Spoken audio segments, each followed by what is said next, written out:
नमस्कार, आप सभी लोगों का बहुत बहुत स्वागत है आपके अपने चैनल उमेस्ट्रो कश्यप में। मैं सुशांत कश्यप आज आपको भृगुनंदी नाड़ी के माध्यम से बताने वाला हूं कि एक अच्छा एस्ट्रोलॉजर बनने के लिए आपकी जन्म कुंडली में किन किन ग्रहों की ज़रूरत होती है। हम ये सब केस स्टडी के थ्रू आज पढ़ने की या समझने की कोशिश करेंगे, प्रयास करेंगे। आमतौर पर जन्म कुंडली को देखने के लिए नक्षत्रों का भी ज़रूरत होती है, ग्रहों की, महादशाओं की भी ज़रूरत होती है, लेकिन क्योंकि हम नाड़ी के विद्यार्थी हैं तो हम ग्रहों के मोटे मोटे आधार पर समझने का प्रयास करेंगे। चलिए, सबसे पहले तो मैं आपको ये समझाने की कोशिश करता हूँ कि आखिरकार एक ज्योतिष बनने में कौन कौन से ग्रहों की सबसे ज़्यादा ज़रूरत होती है। देखिए, सैटर्न अगेन शनि कर्मकाज का कारक है, प्रोफेशन का कारक है। Moon and Ketu, Saturn, moon and Ketu को मैंने माना है कि this is ultimately a very good combination to become a very good astrologer in a terms of speaking, in a terms of prediction. कैसे, मैं समझाता हूँ। देखिए, चंद्रमा को आपको ज़रूरत है सामने वाले की साइकोलॉजी को पढ़ने के लिए ना। एक अच्छा एस्ट्रोलॉजर जो होता है उसको मनोविज्ञान ज़रूर आना चाहिए, क्योंकि ये मन का विज्ञान है। आपको सामने वाले को समझाना है, अच्छे से गाइड करना, तो आपकी साइकोलॉजी का स्ट्रांग होना बहुत ज़रूरी है। तो मून एंड केतु ज़रूरत है डीप प्रेडिक्शंस को लेके, केतु ज़रूरत है पास्ट की प्रेडिक्शंस लेके, केतु ज़रूरत है आपके गहनता, डीपनेस में जाने की। चंद्रमा यानी मून एंड ये मन की साइकोलॉजी जानने के लिए होता है ये बेसिकली। और केतु क्योंकि इनक्रिप्टेड लैंग्वेज, मतलब ऐसी लैंग्वेज है जो बहुत आसानी से नहीं पढ़ी जा सकती, पूरा वैदिक है सारा ज्ञान जो है ज्योतिष का, और दिव्य ज्ञान है, तो ये केतु के माध्यम से ही प्राप्त होता है। और देखिए, केतु के सूत्र कैसे होते हैं। ज्योतिष में 2 + 2 4 नहीं हो सकता, 6 भी हो जाएगा, 8 भी हो जाएगा। एक एग्जाम्पल मैंने देने की कोशिश करी है, मतलब एक प्लैनेट अगर एक जगह प्लेस्ड है तो ये फिक्स्ड आइडेंटिटी नहीं है, वो एक ही सिग्निफिकेशन देगा, वो बहुत सारे दे सकता है। तो ठीक इसी प्रकार से केतु उन सब चीज़ों को दर्शाता है जिसके बारे में आप ये समझिए कि बहुत डीप है, बहुत डीप जाना पड़ता है। तो सैटर्न, मून एंड केतु का कॉम्बिनेशन चाहिए एक अच्छा ज्योतिष बनने के लिए। ऐसा ज्योतिष जो बेसिकली साइकोलॉजी और स्टडीज़ पे, डीप स्टडीज़ पे ध्यान दे। अब हम समझते हैं कि ये तो हो गया एक ज्योतिष बनने का योग, ठीक है, चलिए समझ गए। अब यहाँ से ऊपर बढ़ने के लिए या आपको एक्सपर्टीज होने के लिए किन चीज़ों की ज़रूरत है। देखिए, जुपिटर राहु अगर आपकी कुंडली में कहीं पे साथ में हो, या जुपिटर राहु का कॉम्बिनेशन बन जाए नाड़ी के अकॉर्डिंग, एक 5 नौ का और आजू बाजू का, तो ये अपने आप में दिखाता है कि आप फ्यूचरिस्टिक प्रेडिक्शन करने में बड़े माहिर हो जाएंगे आने वाले फ्यूचर को लेकर, ठीक है। केतु आपकी पास्ट की प्रेडिक्शन बहुत अच्छी देता है, राहु आपकी फ्यूचर की प्रेडिक्शन देने की एबिलिटी आपको प्रदान करता है, ठीक है जी। इंट्यूशन में केतु राहु केतु अपने आप में इंट्यूशंस के देवता हैं। सन की जरूरत पड़ती है आपकी पोस्ट को हाई करने के लिए। देखिए, एस्ट्रोलॉजर्स आज भी भारतवर्ष के और विश्व में ऐसी ऐसी जगहें हैं जहां पर बहुत अच्छे ज्ञानी एस्ट्रोलॉजर्स बैठे हैं जिनकी फ्यूचरिस्टिक प्रेडिक्शन एकदम एक्यूरेट है, पास्ट की भी एक्यूरेट है, लेकिन वो बाहर फ्रंट पे क्यों नहीं आ पा रहे या फ्रंट पे नहीं आ पाते हैं। उसके रीज़न क्या होते हैं?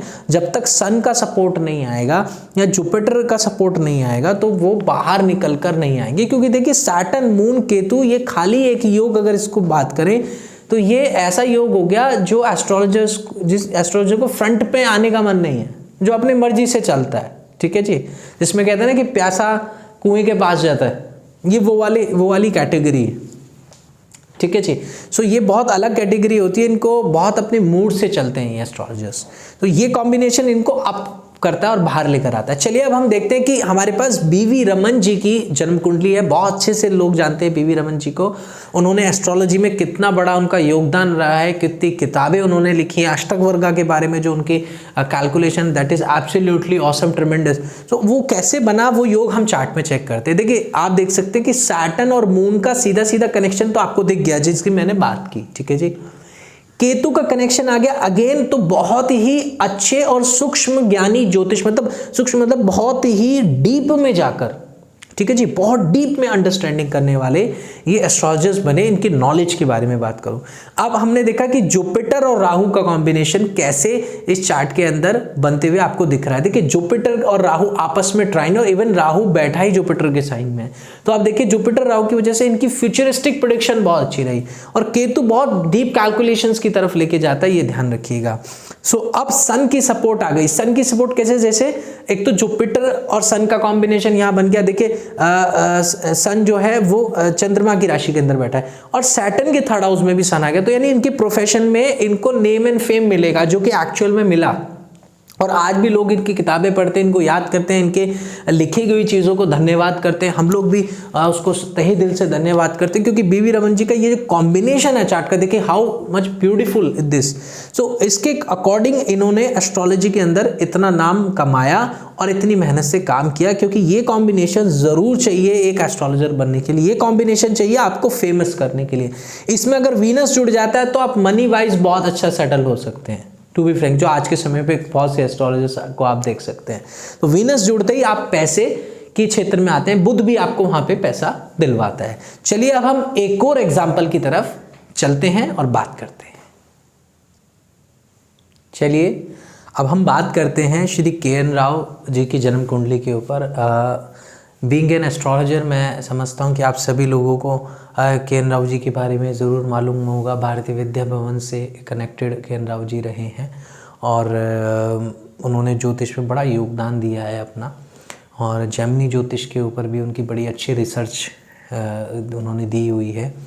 तो चलिए अब उनके बर्थ चार्ट के ऊपर हम सेम प्रिंसिपल लगा के देखते हैं। देखिए जैसे मैंने कहा सेम प्रिंसिपल इनके चार्ट पे भी लगते हुए दिखाई पड़ता है हमें।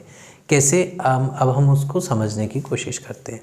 देखिए सबसे पहले आप देखें कि सैटर्न के 10th हाउस में केतु का कनेक्शन आ गया। ठीक है जी, सैटर्न के 10th हाउस में केतु का कनेक्शन आ गया।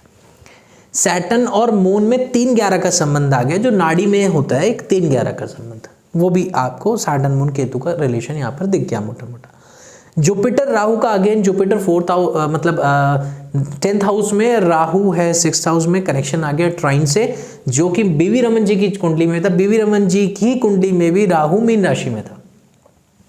अब यहां से जुपिटर से कनेक्शन हो गया, तो देखिए कि फ्यूचरिस्टिक प्रेडिक्शन में राव साहब कितने फेमस रहे हैं। उसके बाद क्योंकि सैटर्न का देखिए संबंध आ गया यहाँ पर सन से भी, तो मैंने कहा ना सन का बहुत ज़्यादा ज़रूरी है आपको अप करने के लिए। तो आप देखें कि कितने गवर्नमेंट्स में आईएएस ऑफिसर्स और खुद भी ये सरकारी नौकरी में रहे, कितना नेम फेम इनको मिला, इनके नाम से कितनी बुक्स भी छपे, बहुत इन्होंने वो किया।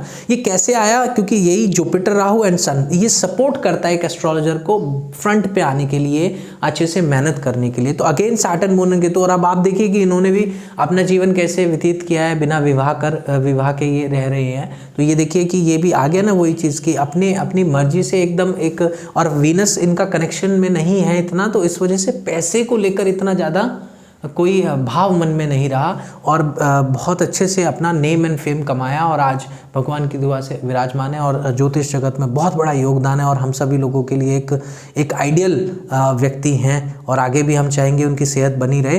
तो चलिए आज के लिए वीडियो में इतना ही। बहुत बहुत धन्यवाद, नमस्कार।